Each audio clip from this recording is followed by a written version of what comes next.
देखिए, जो एसआईआर हो रहा है उसमें 21 साल के बाद हो रहा है। तो जो मृतक लोग हैं 46 लाख के ऊपर हैं, इनके नाम कटे हैं।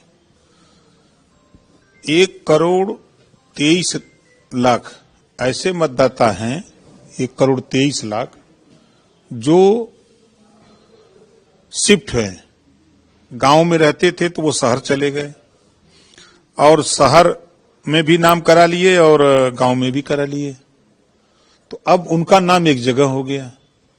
तो ये लोग हल्ला कर रहे हैं, यही लोग उसी को फर्जी दिखा रहे हैं कि हम यहां से हमारा नाम काट दिया गया, जबकि सच्चाई है कि गांव से लोग शहर गए, शहर में बस गए तो वहां भी नाम करा लिए, तो उनका नाम कट रहा है। और जो स्टेट को छोड़ करके दूसरे स्टेट में चले गए, जैसे यूपी से कोई पंजाब गया कमाने, कोई दिल्ली गया, कोई महाराष्ट्र गया, कोई गुजरात गया, तो जो कमाने गए तो वहां जाकर के वो बस गए, तो बच्चों को पढ़ाने लिखाने के लिए वहां अपना वो वोटर लिस्ट में नाम करा लिए, राशन कार्ड बनवा लिए, सारे सिस्टम वहां भी बनवा लिए। तो ऐसे लोगों के नाम एक जगह किए जा रहे हैं। तो इसको लेकर के कुछ ऐसे नाम हैं जो मौके पर नहीं मिल पा रहे हैं। तो उसके लिए भी चुनाव आयोग तो व्यवस्था बनाया हुआ है कि 6 जनवरी से 6 फरवरी तक आप फॉर्म 6 भरिए, आपका नाम जुड़ जाएगा। ये तो खाली देखिए सड़क पर हल्ला विपक्ष कर रहा है, और सच्चाई यह है कि चुनाव आयोग निष्पक्ष तरीके से वो चाह रहा है कि जो मतदाता हैं वो मतदाता सूची में दर्ज हो। और ये अनवरत जब तक चुनाव नहीं हो जाएगा, चुनाव की सूचना जारी होने तक ये प्रक्रिया चलेगी। कांग्रेस नेता हैं हरदीप सिंह, उनका भी नाम कट गया, उनका वोटर लिस्ट में नाम नहीं है, उन्होंने ट्वीट करा, उस पर कांग्रेस पार्टी के अन्य नेताओं ने भी ये बात कही कि जो भारतीय जनता पार्टी इसके बहुत फेवर में नहीं है, उनके नाम काटे जा रहे हैं। हालांकि चुनाव आयोग ने उनका जवाब दिया ना कि आप दूसरे जगह शिफ्ट हो गए हैं, और बता तो रहा हूं कि गलत प्रचार कर रहे हैं, ऐसा नहीं है। चुनाव आयोग जो है निष्पक्ष जो है वो मतदाता सूची दुरुस्त करा रहा है, वोट परसेंटेज बढ़े।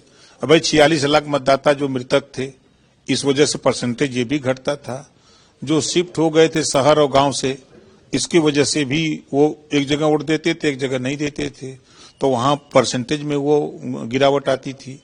तो इन सब चीजों को देखते हुए ये विपक्ष के लोग सिर्फ गुमराह करने की साजिश कर रहे हैं और कोई बात नहीं। दिल्ली की एक बड़ी घटना, लोगों ने वहां पर पथराव कर दिया, पुलिस हालांकि कह रही है मामले पर जो है वो कैमरे की निगरानी चेक की जाएगी, कैमरे में जो लोग भी कैप्चर हुए हैं, जिन लोगों ने भी इस तरह की गतिविधि करी, उनके विरुद्ध कठोरतम कार्रवाई की जाएगी, मुकदमा पंजीकृत।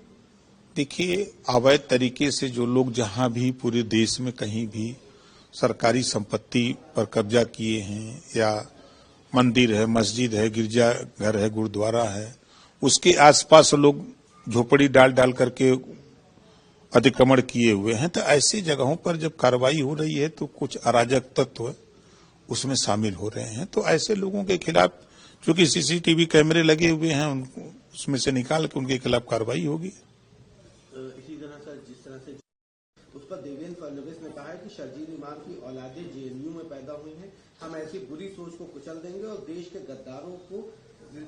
गद्दारों के साथ जो लोग भी खड़े हैं उनको देश को तोड़ने की भाषा बोलते हैं, उनके विरुद्ध कठोरतम कार्रवाई। देखिए, वो वहां लोग जाते हैं शिक्षा लेने के लिए। अगर राजनीति करना है तो छात्र राजनीति करो। आप देश के प्रधानमंत्री, देश के गृह मंत्री के खिलाफ आप नारेबाजी करोगे, उल्टा बोलोगे, इसका मतलब किसी न किसी राजनीतिक दल से आप प्रेरित हो, जिसकी वजह से आप ऐसा बोल रहे हो। तो कानून का राज है ना, कानून के राज में कानून अपना काम करेगा और आप अपना काम कर रहे हो। जब यही गिरफ्तारी होगी, मुकदमा लिखा जाएगा, गिरफ्तारी होगी, तो फिर यही विपक्ष के लोग चिल्लाएंगे कि एक पक्षी कार्रवाई हो रही है। तो आप ऐसा क्यों करवा रहे हो? बच्चे जा रहे हैं यूनिवर्सिटी में, तो वहां शिक्षा लेने जा रहे हैं, तो उनको शिक्षा लेने दो। अगर राजनीति उनको करना है तो छात्र राजनीति करें, वहीं से निकल करके सभी लोग आते हैं, तो वहां से निकल करके फिर आइए, कुर्ता पैजामा इधर चढ़ा करके आइए, झंडा उठा लीजिए। आइए, विपक्ष के कहने पर आप लोग नारेबाजी करोगे तो अब तो कोई नहीं जाएगा बचाने उन लोगों को, तो ये गलत बात है।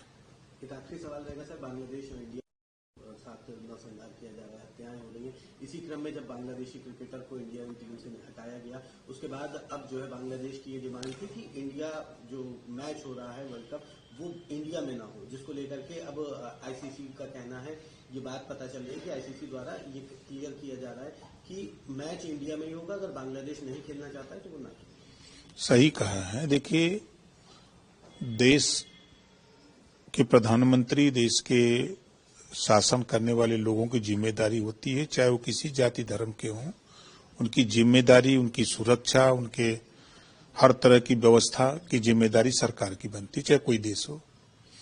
रही बात कि अगर भारत के रहने वाले लोगों के साथ अगर इस तरह का वहां हो रहा है तो उसके लिए विदेश मंत्रालय बना हुआ है, विदेश मंत्री हैं।